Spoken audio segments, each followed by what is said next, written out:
Princeton men's basketball finds themselves in troubled waters. We take one last look at the regular season's best high school football squad, and tomorrow's the big day on the Hamilton gridiron. I'm Mark Fontes with sports.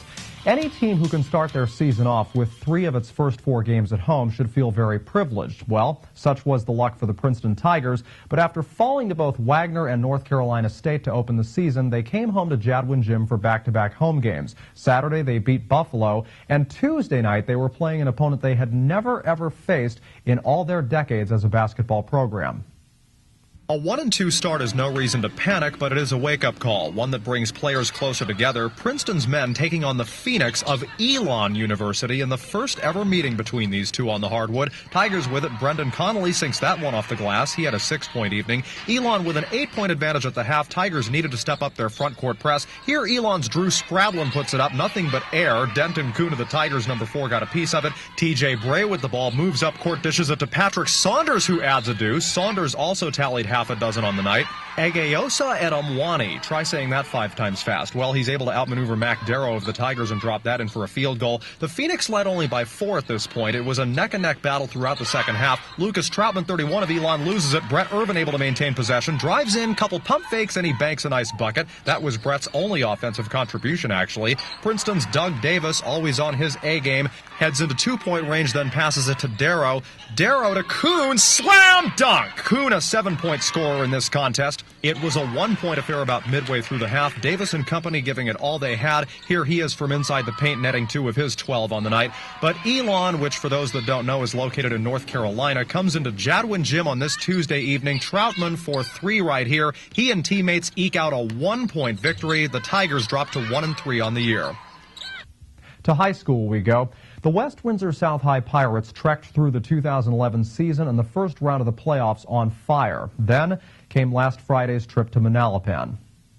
The smooth-sailing offensive and defensive pillagers, otherwise known as the West Windsor South Pirates, traveled to Manalapan High Friday to take on the Braves. As far as team names in baseball, a replay of the NLCS 20 years ago. First quarter, Pirate linebacker Jay on sacks Brave quarterback Mike Isabella for a loss in a game that would be dominated by defense. But what that ultimately meant for South is that star running back Brian Schoenauer had his work cut out for him against a team that size-wise clearly had the upper hand.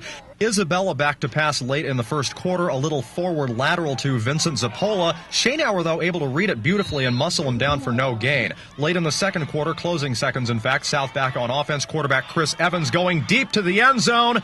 It's picked off by Zachary Newman as time expires in the first half. A still scoreless game, yet the Pirate faithful, not a single one of them leaving their seats.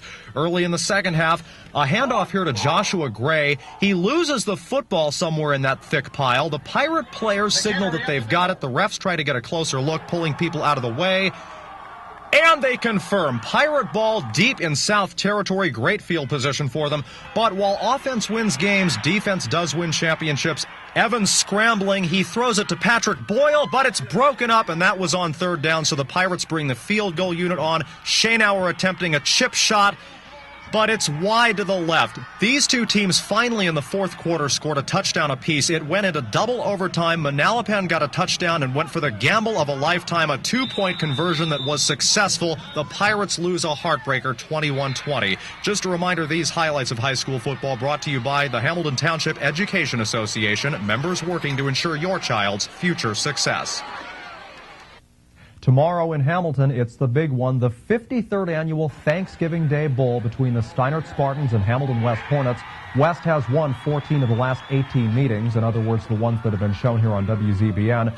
On both sides of the ball, though, this year's matchup clearly favors Steinert. They are the better team from top to bottom, but many out there wonder how long head coach Dan Caruso will keep his starters in the game. Steinert, of course, has a much bigger date with Destiny a week from Saturday when they'll play Neptune High for the Group 3 state championship.